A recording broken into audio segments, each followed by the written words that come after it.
Varicose veins కి సరైన చికిత్స కోసం సంప్రదించండి ఎవిస్ హాస్పిటల్. నమస్కారం. విష్ణు పురాణం 21వ రోజు భాగంలోకి వచ్చాం మనం. అయితే ఈ శ్వేతద్వీపవాసిగా ఉన్నటువంటి విష్ణుమూర్తిని దర్శించడానికి బ్రహ్మాది దేవతలు మునులని గంధర్వులని వెంబడబెట్టుకుని భూదేవితో సహా అక్కడికి వెళ్ళారు. ఆ ద్వీపంలోట నరసింహరూపుడై ఉన్నటువంటి గరుడ వాహనుణ్ణి దర్శించి అనేకానేక నమస్కారాలు చేసి ఇట్లా స్తుతించారట.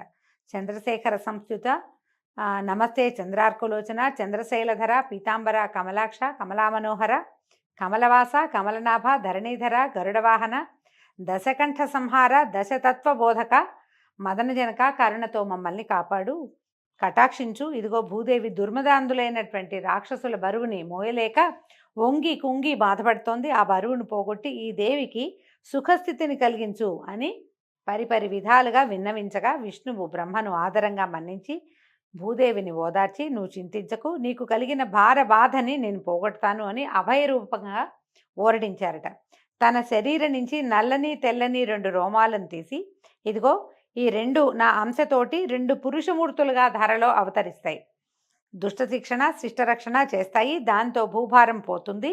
ఇంద్రాది సురలు తమ తమ అంశాలతోటి ఈలలో సూర్యచంద్ర వంశాలలో క్షత్రియవరులుగా పుట్టి యుద్ధాలలో ధర్మ విరోధులైన పగవారిని మట్టుపెట్టి ధర్మోద్ధరణ చేస్తారు. నా భక్తులై సుఖంగా వర్ధిల్లుతారు.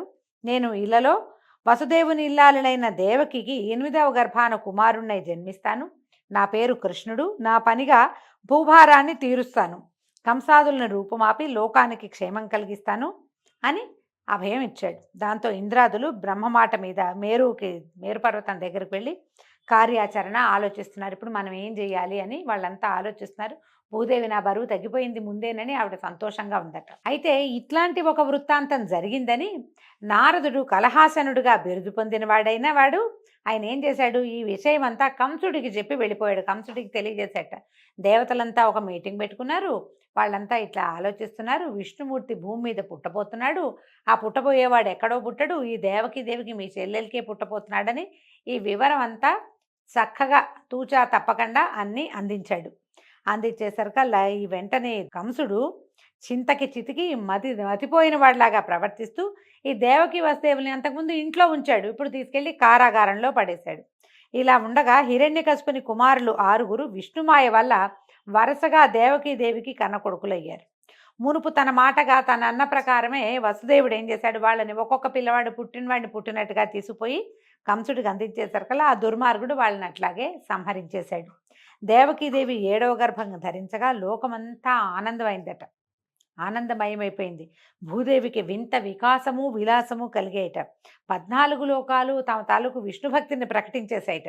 ఆ సమయంలో విష్ణువు దేవతలు వినేటట్టుగా యోగమాయతోటి ఇట్లా చెప్పాడట, భూభారం పోగొట్టడానికి ప్రయత్నం చేస్తున్నాము. నా తామస గుణ ప్రవృత్తితోటి ఇలవలపై పుట్టడానికి దేవకీ గర్భాన చేరి ఒకడు పెరుగుతున్నాడు. ఆ చిన్న పాపణ్ణి నువ్వు తీసుకుపోయి రేపల్లిలో నందుని సంరక్షణలో ఉన్నటువంటి వసుదేవుని జ్యేష్ఠపత్ని అయిన రోహిణీ గర్భాన చేర్చు.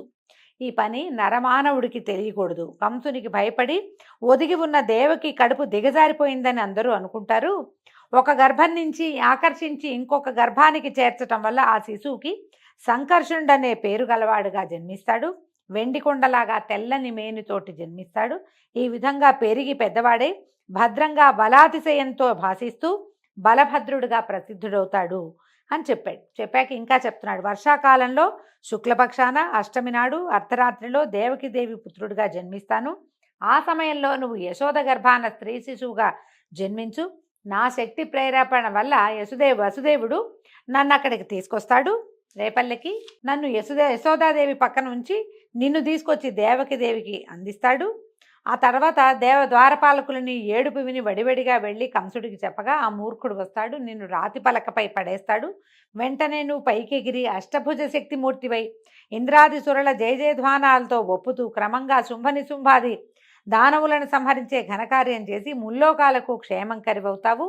నానా స్థానాలలోనూ భూతి సన్మతి క్షాంతి వృద్ధి ధృతి లజ్జ పుష్టి రుష నీతి ప్రశ్రయ ఆర్య దుర్గా దేవగర్భ అంబిక భద్రకాళి భద్రక్షమ క్షేమంకరి అనే పేర్లతోటి ప్రాతకాలమందు అపరాహ్నములందు తర్వాత భక్తిభరిత హృదయాలలో హృదయాలతోటి నరులు మానవులు అందరూ సురమాంస ఉపాహారాలు సమర్పిస్తూ నిన్ను ఆరాధించే వారికి ఈ అభీష్ట ఫలదాయినిగా ఉంటావు నువ్వు. ఇక వెళ్ళి ఈ ప్రయత్నం చెయ్యి అంటే ఈమె తర్వాత చేయవలసిన కార్యక్రమం అంతా చెప్పేశాడు. చెప్పగానే యోగ నిద్ర యోగమాయ వెళ్ళి దేవకీ గర్భాన శేషమూర్తిగా ఉన్నటువంటి శిశువును కొనిపోయి అతి రహస్యంగా రోహిణీ గర్భంలో ఉంచింది.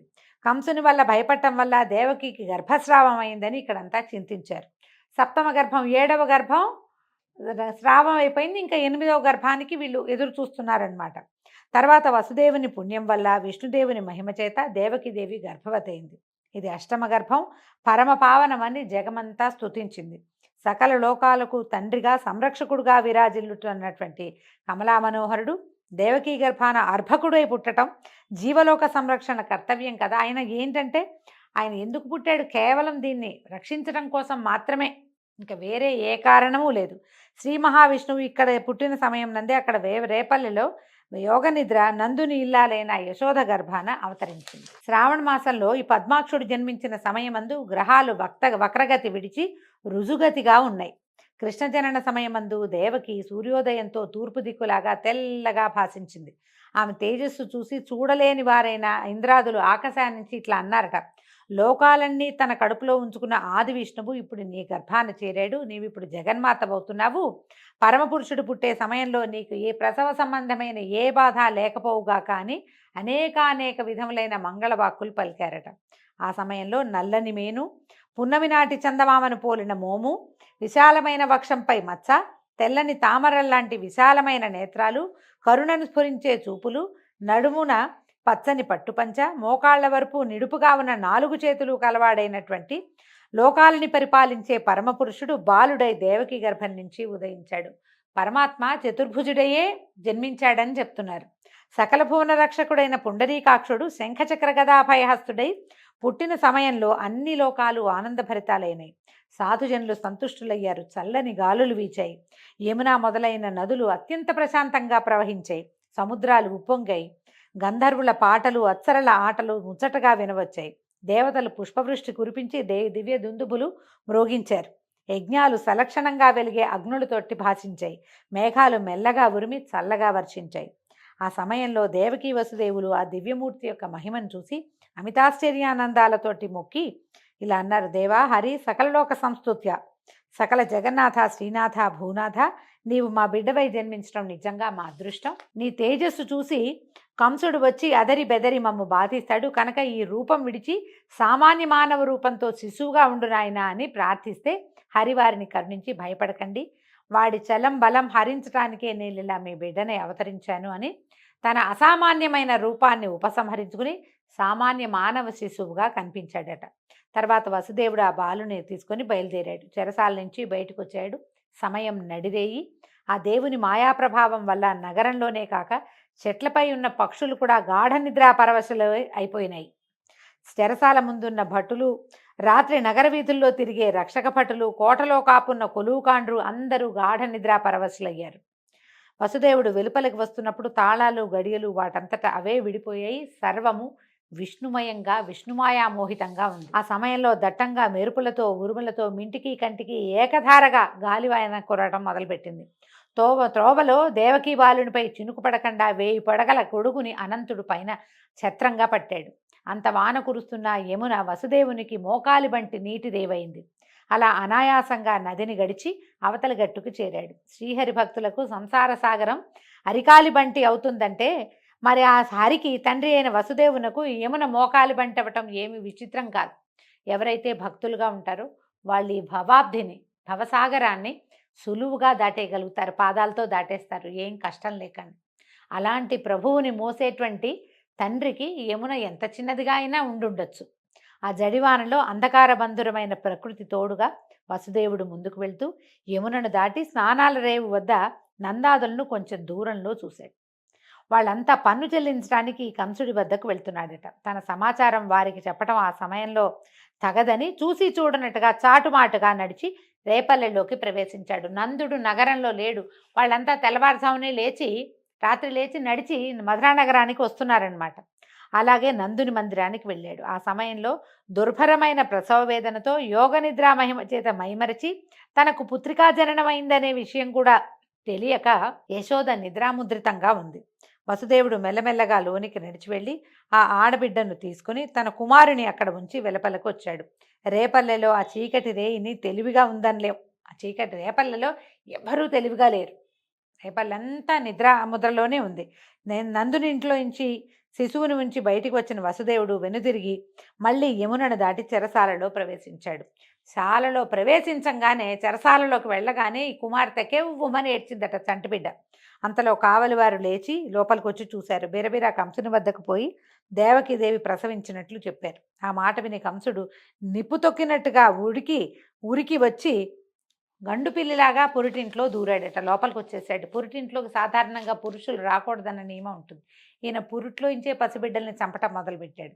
ఈ ఆఖరి శిశువు, ఈ అష్టమ గర్భం తన ప్రాణాలకి హాని కలిగిస్తుందని తెలిసి ఇంకా వసుదేవుడే శిశువుని తెచ్చిచ్చేదాకా ఆగలేదట కంసుడు. లోపలికి పరిగెత్తుకుంటూ వచ్చేసాడు. వస్తే ఆమె చూడగానే దేవకీదేవి వేడి నిట్టూర్పులు పొడుస్తూ కలతపడిన మనసుతో వణుకుతూ కన్నీళ్ళు ఒత్తుకుంటూ, అన్నా, నీ చెల్లెల్ని ఆడబిడ్డతో ఆనందము మొగకూనలతో ముచ్చట పొందలేని దౌర్భాగ్యురాలనయ్యాను. నా ముద్దుల కుమారులని 6 నిర్దాక్షిణ్యంగా దిగమింగావు. ఈ ఆడబిడ్డ 8వది మగ శిశువు కాదు. ఆ 8వ గర్భాన శిశువు మగవాడు నిన్ను సంహరిస్తాడని విన్నావు, కానీ ఇది ఆడపిల్ల అయింది. ఇంత చిచ్చు పెట్టావు కడుపులో, దీన్ని ఆర్పు, ఇప్పుడైనా ఈ బిడ్డను చూసుకుని నన్ను బతకనివ్వు అని ఎంతో చింతిస్తూ ఉంటే ఆ బాలింతరాలి మాటని చెవిన పెట్టకుండా మూర్ఖుడు ఏం చేశాడు, ఆ పురిటి పసిపాపని దేవకి చేతుల్లోంచి బలిమిగా లాక్కున్నాడు. బలంగా లాగేసేట. లాగి చట్రాతి మీద పడేసేటడు. విసిరి నేలకేసి కొట్టాడట. కొట్టేసరికల్లా ఆ పాప చప్పున పైకెగిరి ఆకాశం మీద భయంకరాకారంతో నిలిచి భీకరాయుధాలు ధరించి 8 భుజాలు కలిగిన స్త్రీమూర్తిగా వికృతంగా నవ్వుతూ అదిలిస్తూ ఇట్లా అంది, ఏరా, నన్ను హింసించాలనుకుంటున్నావా? అది నీ వల్ల అయ్యే పనేనా మూర్ఖ? మునుపు ఆకాశవాణి పలికినట్లుగా నిన్ను తెగవేసే మహాత్ముడు, సకల సురరక్షకుడు, దుష్టశిక్షకుడు పుట్టి వేరొక చోట పెరుగుతున్నాడు అని వాడు చూస్తూ ఉండగానే దేవగణాల చేత గంధపుష్పోపహారాలతో పూజలంది అదృశ్యురాలైంది. కంసుడికి ఏమి తోచల. పౌరుషం సన్నగిల్లిపోయింది. తెలివి తప్పిపోయినట్టు అయిపోయింది. కాసేపటికి తెప్పరిల్లి వెనక్కి తిరిగి వెళ్ళి తనకిష్టులైనటువంటి పూనక, ధేనుకాసురుడు మొదలైన రాక్షసులందరినీ పిలిపించాడు. రాక్షసవరిలారా, నా బలపరాక్రమాలు మీకు తెలుసు. ఎదురులేకుండా రాజ్యాన్ని పరిపాలిస్తున్నాను. నన్ను చంపడానికి దేవతలు ఏదో కుట్రలు చేస్తున్నారని నాకు ఎప్పుడో తెలిసింది. అది విన్నాను నేను. కానీ నా పరాక్రమం వాళ్ళకి తెలీదా? వాళ్ళకి తెలుసు. ఇంద్రుడు పూర్వం నా మీదకి వచ్చి నా వల్ల వెన్ను విరిగేటట్టుగా దెబ్బలు తిని తిరిగి చూడకుండా పారిపోయాడు. ఎన్నిసార్లు నా జోలికి వచ్చాడు, కానీ ఇప్పుడు నన్ను చంపుతాడా? ఎట్లా చేస్తాడు? బ్రహ్మ విష్ణు మహేశ్వరాది సురనాయకులు కూడా నా ముందు ఎండుగడ్డుపోచలు. అలాంటిది నా లోకంలో, భూలోకంలో నాకు ఎదిరింప ఒక్క జరాసంధుడు తప్ప మిగిలిన రాజులంతా కూడా నా ప్రతాపాగ్ని ముందు ఎండుటాకులే. ఇక ప్రస్తుతం ఏంటంటే, మా దేవకి కన్నా ఆడుబిడ్డ ఏం చెప్పింది, నన్ను చంపటానికి దేవుడట ఎక్కడో పెరుగుతున్నాడట. ఈ మాటే ఒకప్పుడు నారదుడి నోట కూడా విన్నాను. మీరు చేయవలసింది ఏంటంటే, ఈనాటి నుంచి భూమి మీద చిన్న బిడ్డల్ని నిర్దాక్షిణ్యంగా చంపేసేయండి, వెళ్ళండి అని పంపించాడు. వాళ్ళంతా సరేనని పలు రూపాలు ధరించి ధరణిపై సంచరిస్తూ పసిపాపల్ని తెగనరికి వాళ్ళ రక్తం తాగటం మొదలుపెట్టారు. రాక్షస బలం విజృంభించి ఉందన్నమాట. తర్వాత కంసుడు అంతఃపురానికి పోయి దేవకి వసుదేవులను రప్పించి కళ్ళబొల్లి మాటలతో వాళ్ళని మన్నించి, అయ్యో, చేయరాని దారుణం చేశాను, మీకు తీరని బాధ కలిగించాను, మీరెంతో అమాయకులు, నా వల్ల ఇట్లా పసిబిడ్డల్ని పోగొట్టుకోవాల్సి వచ్చింది, అంతా అయిందేదో అయిపోయింది, ఇంకేం విచారిస్తాము, విచారించి లాభం లేదు, నన్ను మన్నించండి, అంతా దైవం వల్లే ఈ మాయంతా జరుగుతోంది అని చెరసాల నుంచి వాళ్ళని ఇంటికి పంపించాడు. చెరసాలలోనే ఉన్నారని విష్ణు పురాణం చెప్పట్లేదండి, వాళ్ళని పంపించేశాడట. కానీ వాడి మనసు మాత్రం రగులుతూనే ఉంది. అయితే తర్వాత కొద్ది రోజులకి వసుదేవుడు ఒకనాడు రేపల్లెకి వెళ్ళాడు. నందుడు వసుదేవుడికి చిన్ననాటి మిత్రుడుగా కథల్లో చెప్పబడతాడు. నందుడు వసుదేవునికి ఆదరంగా ఆప్యాయంగా స్వాగతం పలిపి ఈ యశోద చేతుల్లో ఉన్నటువంటి కపట బాలకుడిని అందించాడట. వసుదేవుడు ఆ బాలుడిని ఎత్తుకుని ముద్దులాడి వచ్చి, వసుదేవుడు పిల్లవాడిని ఎత్తుకుని సంతోషంతో సంతానాన్ని ఎత్తుకున్న ఆనందంతో, నా అదృష్టవంతులు, ఇంత చక్కటి కొడుకు పుట్టాడు మీకు, ఈ పిల్లాడిని చూస్తే నాకే ఎంతో ముచ్చటగా ఉంది, మీ మాట వేరే చెప్పాలా? పిల్లవాడిని చూస్తే మీకు ఎంత మోహమో నాకంత రెండింతలు కలుగుతోంది, మీకు నాకు కూడా ఈ బాలుడు సమానుడే. ఇంకొక మాట చెప్తాను, రోహిణి కొడుకు మీ దగ్గరే పెరుగుతున్నాడు కాబట్టి వాడిని మీ కొడుకుగానే చూస్తూ పెంచండి, వీళ్ళిద్దరిని అన్నదమ్ములుగా పెంచండి. ఇంకొక మాట ఏంటంటే, ఈ కంసుడు పసిపిల్లని చంపే దారుణ కార్యక్రమాన్ని తలపెట్టాడు. ఆ దుర్మార్గుడికి తెలియనట్టుగా మీరు ఇక్కడి నుంచి వెళ్ళిపోండి అని చెప్పాడు. వీళ్ళు అంతకుముందు మధురా నగరానికి దగ్గరలో ఉన్న రేపల్లెలో ఉండేవాళ్ళు. ఆ రేపల్లె నుంచి విలాసం మార్చండి, సంవత్సరాంతమందు కట్టవలసిన పన్నులు వాడిని కట్టిన తర్వాత కట్టేసావు కదా, పన్నులు కట్టేసావు కాబట్టి ఇంకా మధురకి దగ్గరగా ఉండటం ఎందుకు, అమాయకంగా అగ్ని దగ్గరికి, మోసగాడైన పరిపాలకుడి దగ్గరికి చేరితే అపాయం తప్పిస్తే మేలు కలగదు అని చెప్పేసరికల్లా ఈ మాటలు చెప్పి వెళ్ళిపోయాడు. ఇక్కడి నుంచి మీరు విలాసం మార్చేయండి, మీ చిరునామా మార్చుకోండి, వేరే చోటకి షిఫ్ట్ అయిపోండి అన్నాడు.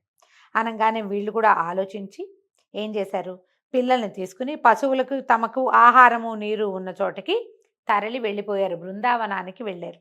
అలా ఉండగా నందుని ఇంట అల్లారు ముద్దుగా బాలకృష్ణుడు పెరుగుతూ ఉండటం తెలిసి ఈ కంసుడు పంపిన పూతన అనే రాకాసి అందగత్తగా రూపం మార్చుకుని నడిరేయిన నందునింట్లో ప్రవేశించింది. అంతా నిశ్శబ్దము. నిద్రలో ఉన్న బాలకృష్ణుని మెల్లిగా ఎత్తుకుని బుగ్గలు నిమిరి విషం పూసిన చనుబాలు తాగించింది. ఆ జగజ్జెట్టి యొక్క విషపు పాలతో పాటు దాని ప్రాణాలు కూడా, ఆ జగజ్జెట్టి అంటే పిల్లవాడు ఎలాంటి వాడు, ప్రపంచాన్ని ఆడించగలిగిన వాడు. అతను ఏం చేశాడు, ఈవిడ యొక్క పాలతో పాటు ప్రాణాలను కూడా పీల్చేసి అది ఓ ఓ అని కేకలు పెడుతూ మరణించిందట. కంసుడు పంపిన పూతన ఈ విధంగా బాలకృష్ణుడికి బలి అయిపోయింది. మొదటి బలి ఇదేనమాట. దాని అరుపు గోకులంలో ఎసరు పుట్టించింది. అరుపులకి పడుకున్న వాళ్ళంతా తుల్లిపడి లేచి గుమిగూడు చూస్తే ఏంది, చచ్చిపడి ఉన్న రాక్షసుని చూశారు. ఆ రాక్షసి తాలూకు రక్కసి గుండెల మీద ఆడుకుంటున్న బాలకృష్ణుడిని చూసి పిల్లవాడిని ఎత్తుకుని ఆవు తోకతో దిగదుడిచి గోమయంతో తిలకం పెట్టి నారాయణ కవచం చదువుకుని తమ ఇంట్లో ఒక ఉయ్యాలలో పడుకోబెట్టుకున్నారు. ఇంతవరకు ఇలాంటి ఉపద్రవం ఎప్పుడూ జరగలేదు, అసలు ఇలాంటి చూడలేదు. ఇంతటి శరీరం కలిగిన మహారాక్షసుని పేర్లు వింటమే కానీ కంటితో చూసింది ఎప్పుడూ లేదని చాలా ఆశ్చర్యపోయారట. అయితే ఉయ్యాలలో ఉన్న ఈ కపటబాల స్వరూపంలో ఉన్న పరమాత్మ అక్కడికి దగ్గరలో ఉన్న ఒక చిన్న బండిని ఒక తన్ను దన్నాడట. దాంట్లో యశోద భద్రపరిచి ఉన్న పాలు, పెరుగు, వెన్న, నెయ్యి, ఇంటికి కావలసిన పదార్థాలు ఉన్న పాత్రలన్నీ కింద పడిపోయినాయి. పడిపోయేసరికి చూసినటువంటి గొల్లల పిల్లలంతా వచ్చి ఈ గోపాలకుల పిల్లలు యశోదకి చెప్పేసరికల్లా వాటన్నిటిని జాగ్రత్తగా తీసి పాత్రల్లో వేసి దధి పుష్పాక్షతాల్లో ఆ బండిని పూజించి బాలకృష్ణుడిని చూసి అలిగిందట. అయితే గోపకాంతలంతా అన్నారట, అమ్మ యశోద, నీ పిల్లవాడు, ఈ చిన్న పిల్లవాడు నిన్న కొండంత రాక్షసుని చంపాడు, ఈ ఇంట్లో సామాన్ల బండిని విరగదన్నాడు, వీడి కాలు తగిలి విరిగిపోయింది, అది వీడు ఇలాగే పెద్దవాడైతే ఎందరి కొంపలకి నిప్పు పెడతాడోనమ్మా అని ఇలా హెచ్చరికగా ఎన్నో ముచ్చట్లు ఆడారట. పిల్లవాడు చేసే ప్రతి పని విచిత్రంగా విపరీతంగానే ఉండేది. తర్వాత వసుదేవుడు రోహిణి కుమారుడైన బలభద్రుడికి దేవకీనందనుడైన కృష్ణుడకు నామకరణం చేయాలని సంకల్పించి కులగురు అయినటువంటి గర్గాచార్యుణ్ణి ఆహ్వానించి విషయం చెప్పి గోకులానికి పంపించాడు. గర్గుడు నందుని మందిరానికి వెళ్ళాడు. తనంతట తాను చూడ్డానికి వచ్చినట్టుగా చెప్పాడు. యశోదానందులతోటి కాసేపు కబుర్లు చెప్పి తర్వాత ఎవ్వరికీ తెలియకుండా రోహిణీ నందనునకు రాముడని, దేవకీ కుమారునకు కృష్ణుడని నామకరణం చేసి వెళ్ళిపోయాడు. అయితే రామకృష్ణులు నలుపు తెలుపు శరీరాలతో శోభాయమాన మూర్తులై యశోదానందుల పెంపకంలో గారాభంగా పెరుగుతూ ఉన్నారు. బాలకృష్ణుడు క్రమంగా పాకటము, కూర్చోటము, తల్లి చేయి పెట్టుకుని తేలికగా అడుగులు వేయటము, ఎండిన ఆవుపేడ శరీరానికి పట్టించుకుని లేగలతో వీధుల్లో పరిగెత్తటము, ఆ దూడల తోకలు పట్టుకుని అవి పరిగెత్తకుండా నిలబెట్టటము, ఇలాంటి చేష్టలతోటి అన్నను కూడా కలుపుకొని చిల్లర మల్లరగా నడవటం మొదలుపెట్టాడు. అంతకంతకీ పెంకె చేష్టలు పెరిగాయి. ఇరుగు పొరుగు ఇళ్లలో దూరి ఆ ఇళ్లాళ్లకు కనపడకుండా వాళ్ళు ఉట్టిపై పెరిగిన పెట్టిన పాలు వెన్న ఆరగిస్తూ దగ్గరికి వచ్చిన చిన్న చిన్న పిల్లల మూతులకు రాసి పెరటిదారిన పారిపోతూ, మరికొందరి ఇళ్లలో మరుగుతున్న పాలకుండలలో కుండల్ని కవ్వంతోటి పగలగొట్టి పారిపోవటం, అటు ఇటుగా ఉన్న వాళ్ళు గొల్ల జవరాండ్రు దగ్గరికి రాగానే తుర్రున్న తూనీగలాగా ఎగిరి గంతులు వేసి తల్లి వద్దకు వచ్చి ఏమీ ఎరగనట్టుగా ఆమె అడ్డాలలో కూర్చుని ముద్దులు కూడవటము, ఇట్లా బాలగోపాలుని శైశవ చేష్టలు అనంతంగా సాగేవి. అయితే ఒకనాడు ఇలా కృష్ణుడు తనని చూసి ఇంట్లోంచి పారిపోయేసరికల్లా చూసినటువంటి ఒక వ్రజభామిని నలుగురితో ఆలోచించి వచ్చి యశోదాదేవిని, ఏమిటమ్మా ఇలాంటి కొడుకుని కన్నావు, మా ఇళ్లలో జ్వరపడుతున్నాడు, మీ ఇంట్లో వెన్న లేదా, మా ఇంట్లో ఉన్న వెన్న అంతా తినేయటము విరజిమ్మేయటం, ఇంత అల్లరా, ఇంత చిన్నపిల్లలు ఎవరైనా ఇంతంత అల్లరి చేస్తారా, మమ్మల్ని ఇంట్లో శాంతి లేకుండా చేస్తున్నాడు, అసలు ఎన్ని దుడుకు చేష్టలో, మీరేమో మా కులానికి పెద్దవాళ్ళు, అతని భార్యకి నీ కొడుక్కి నీకేం చెప్పగలం మేము, మీ అబ్బాయి మంచివాడు కాదండి అని ఈ వెన్నము అతని వేళ్ల ముద్రలు ఉన్నవన్నీ గిన్నెలు పట్టుకొచ్చారట. ఈ వెన్న ముద్రలు వెన్న పట్టుకునే చేతితోటి బిందెలు పట్టుకుంటే వాటి మీద చేతి ముద్ర పడుతుంది కదా. ఈవిడ ఏం చేసింది, ఆ ముద్రలు బిందెల మీద ఉన్నవి, బుంగల మీద ఉన్నవి అన్నీ పోల్చి చూసి కేకలేసింది కుమారుణ్ణి. మన ఇంట్లో ఇన్ని సమృద్ధిగా పదార్థాలు ఉంటే నువ్వు ఇతరుల ఇళ్లలోకి ఎందుకు వెళ్తావు, ఇలాంటి పనులు చేయొచ్చా, ఇంట్లో ఉన్నట్టే ఉండి ఇలాంటి పనులు చేస్తావేమిట్రా నాయనా అని ఆవిడ కుమారుణ్ణి పరిపరి విధాలుగా కేకలు వేసి నచ్చజెప్పడానికి ప్రయత్నం చేస్తూ ఉండేది. ఈ బాల్య చేష్టలతోటి ఈ గోకులాన్ని అంతటినీ ఒక కొలిక్కి తీసుకొస్తున్నటువంటి కృష్ణ చేష్టలతోటి ఈరోజు భాగం సమాప్తం అండి. మరిన్ని కృష్ణ లీలలతోటి రేపు ఉదయం కలుసుకుందాము. నమస్కారం.